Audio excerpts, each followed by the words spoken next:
মানুষ যে কেন এত ডেইলি ব্লগ দেয় এখন বুঝি। আজকে আমি দিচ্ছি একটা ডেইলি ব্লগ, অবশ্য পুরাটা দিনের না, জাস্ট সকালের ব্লগটা। সকালবেলা উঠেই আমি ভাত রান্না বসাই দিয়েছি, যেহেতু আমার বাসায় হেল্পিং হ্যান্ড এখন নাই। তারপরে পাশের চুলায় দিয়েছি ঢেঁড়স ভাজি, ঢেঁড়স পেঁয়াজ কাঁচামরিচ আর লবণ দিয়ে বসিয়ে দিয়েছি। আর এদিকে আমার ছোটো বুয়া মানে খালা যিনি আমাকে হেল্প করেন উনি এসেছেন, উনি কাটা বাছা করতেছেন। এদিকে আমি চিংড়ি মাছ আর মুরগির মাংস ভিজিয়ে রাখলাম, এগুলোও রান্না করতে হবে যেহেতু গ্যাস থাকে না দুপুরে।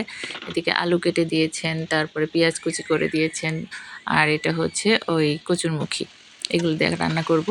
এই তো ঢেঁড়স ভাজি প্রায় হয়ে গেছে, ততক্ষণে ভাতটা আমি মার গালতে দিয়ে দিলাম, ভাতও হয়ে গেছে।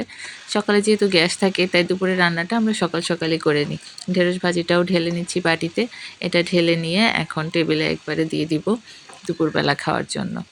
আর একসাথে রান্নাবাড়া একবারে করা হয়ে গেলেই কিন্তু ভালো, ঝামেলা শেষ হয়ে যায়। বারবার রান্নাঘরে আসা কিন্তু আরেকটা প্যারা বা অস্বস্তি লাগে, আমার ভালো লাগে না। এই তো ঢেঁড়স ভাজি হয়ে গেলে ওই চুলায় বসিয়ে দিলাম একটা কড়াই, এর মধ্যে তেল দিয়ে পেঁয়াজ দিয়ে একটু ভাজা ভাজা করে নিচ্ছি। এতে আমি রান্না করব হচ্ছে কচুরমুখী দিয়ে চিংড়ি মাছ। এখানে দিয়ে দিচ্ছি কাঁচামরিচ কুচি, এরপরে একটু হলুদের গুঁড়া, একটু মরিচের গুঁড়া, সামান্য একটু ধনিয়ার গুঁড়া আর পানি দিয়ে এটাকে ভালো মতো কষিয়ে নিয়ে এর মধ্যে আমি দিয়ে দিব চিংড়ি মাছ আর কচুরমুখী। তারপরে আস্তে আস্তে এটাকে রান্না করতে হবে, খুব কঠিন কিছু না, রান্নাবাড়া কিন্তু খুবই সহজ। আমার যেটা কঠিন লাগে সেটা হচ্ছে কুটা বাছা আর ধোয়া ফেলা।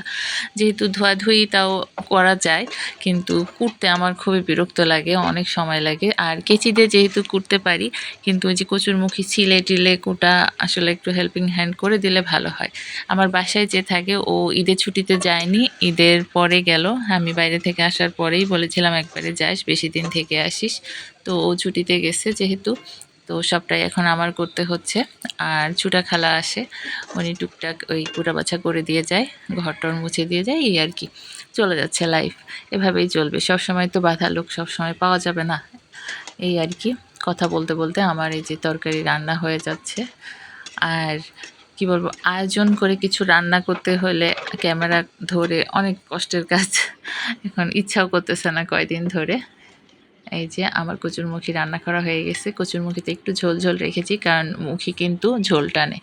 এটা একদম শেষে যেয়ে দেখবেন অনেকটাই ঝোল টেনে নিয়েছে, এই জন্য একটু হালকা পাতলা ঝোল রেখেছি, পরে যে একদম ঠিকঠাক হয়ে গিয়েছিল।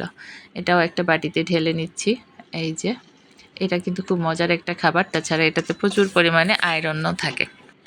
এবার আমি রান্না করব মুরগির মাংস।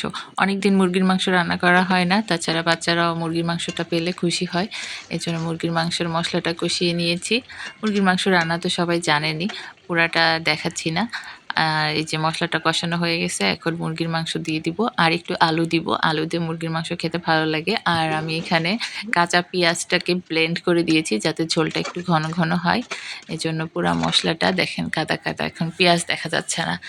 যাই হোক, এইভাবেই আমার সকালটা রান্নাবাড়া করেই কেটে যায়। এবার বেড়ে নিচ্ছি। তো এই জন্যই আজকের ভিডিওটা এভাবেই করলাম। আর কচুরমুখীর যদি আলাদা ভিডিও চান তাহলে আমি আলাদা ভিডিও দিয়ে দিব, ওটা পুরোটাই ভিডিও করা আছে, ওইটা আরেকটা ভিডিও দিয়ে দিব। যারা একেবারে নতুন তাদের কাজে লাগবে, তাছাড়া যারা রান্না করতে জানেন তাদের তো আর এগুলা নতুন কিছু না, তারা সব রান্নাই মোটামুটি পারেন, রেগুলার রান্না এগুলা। যাই হোক, কথায় কথায় আমার একটা ডেইলি ব্লগ হিসেবে সকালবেলাটা শেয়ার করলাম আপনাদের সবার সাথে। তো এই যে আমার দুপুরের আয়োজনে এগুলাই ছিল, কচুরমুখী দিয়ে চিংড়ি মাছ, মুরগির মাংস আর ঢেঁড়স ভাজি, সাথে সাদা ভাত। সবাই ভালো থাকবেন, আল্লাহ হাফেজ।